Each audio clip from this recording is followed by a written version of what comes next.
you please welcome to the stage, Roisín Hyde.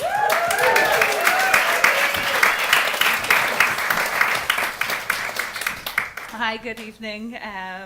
So I've done some pretty scary and exciting things in my time, such as paragliding off a Swiss Alp and drift diving with marine pelagics and childbirth. I can see some of the scuba divers in the audience nodding at the marine pelagics. So for those of you who, like me, until I was hurtling through the Indian Ocean at full speed towards a vast array of eyes and mouth and teeth, and did not know what a marine pelagic was. They're a subgroup of marine animals which include whales, manta rays and sharks. So basically the scary cast of Finding Nemo. But these 8 minutes of stand-up on the classic comedy goldmine subjects of concrete and global warming have now reached the top of my most terrifying moments ever list.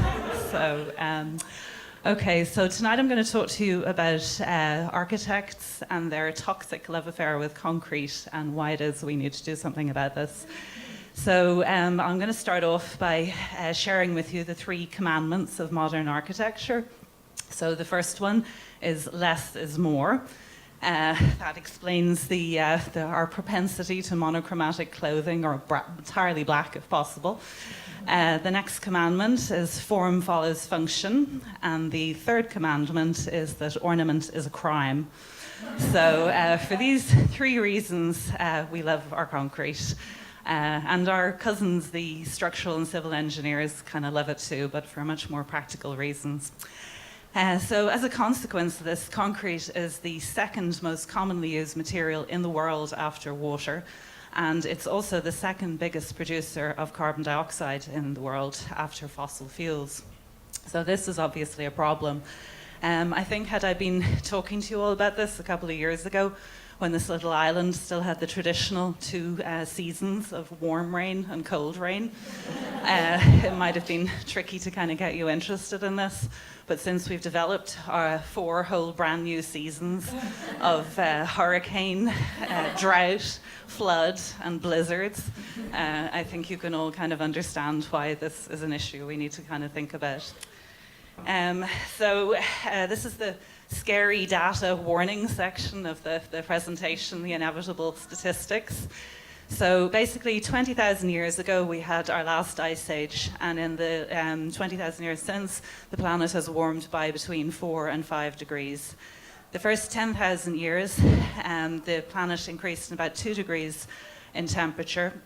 During that time, the glaciers, which came down as far as New York and Paris, melted, sea levels rose, with the result that Britain was cut off from Europe.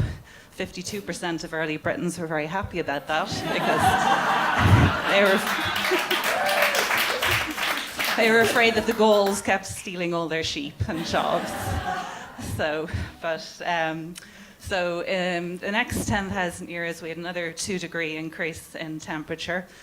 During this time, the glacial dams burst, there were mega floods, and as any parent in the room knows from having watched Ice Age 2 many, many times, although Ellie and Manny and Diego and Sid managed to escape on top of a handy tree, a lot of the animals did not, so we had a mass extinction and some rather dramatic landscapes.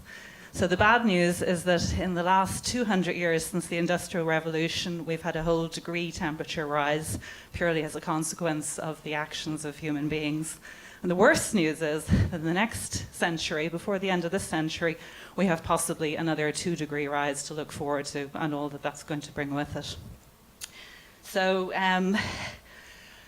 about global warming. Again, had I been talking to you, months ago, maybe you couldn't have related to this, but I think after the summer we've had, all of you have spent, hours in Dublin traffic, either in a car or a train or a bus, and can relate to, the whole issue of greenhouse gas emissions and, how the planet is heating up, and you understand the kind of relationship between, when a lot of people inhabit a small space and what's happening. So I won't go into the global warming thing too much.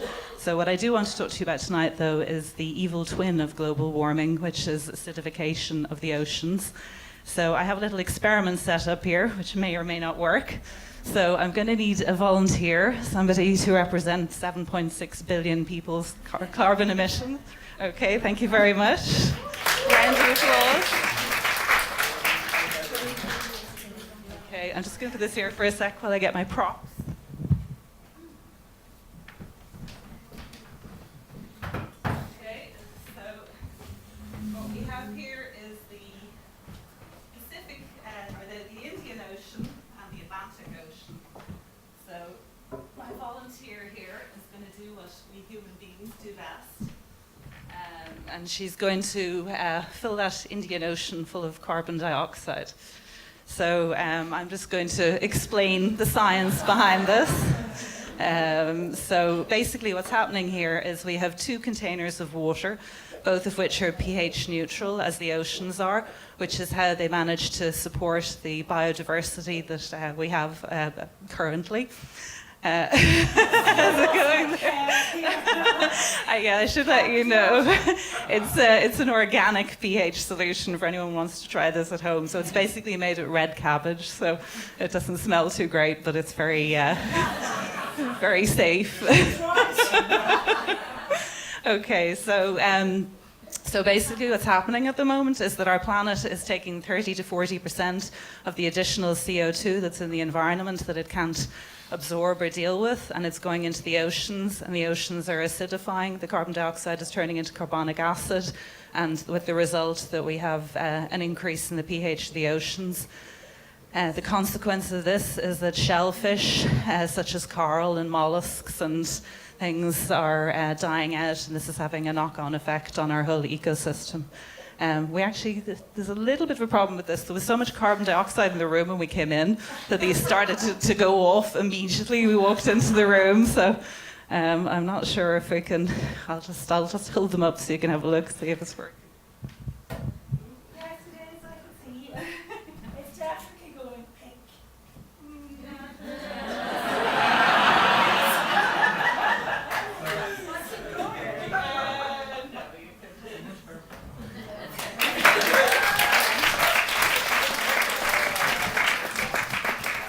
Okay, so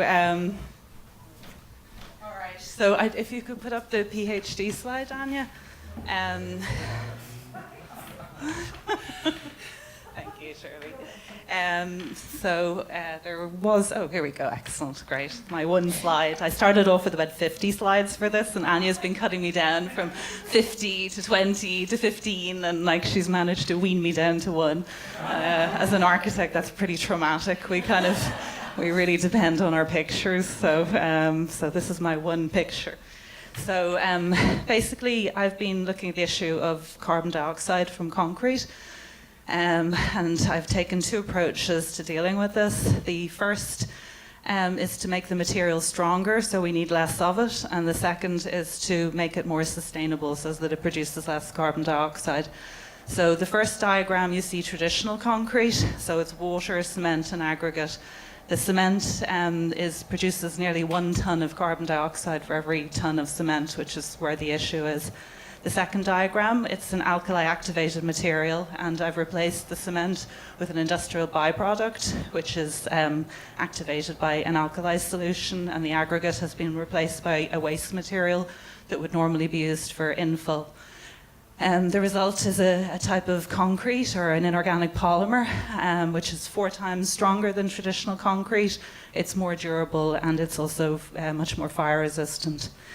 So I want to remind you again of the first commandment of architecture, that less is more, and I want to encourage you to eat less, fly less, and buy less, in the hope that when our children, our grandchildren, and our great-grandchildren are exploring this great planet, and they maybe have the opportunity to go drift diving in the Indian Ocean, that they find the clear blue waters that's full of eyes and mouths and teeth, as I did.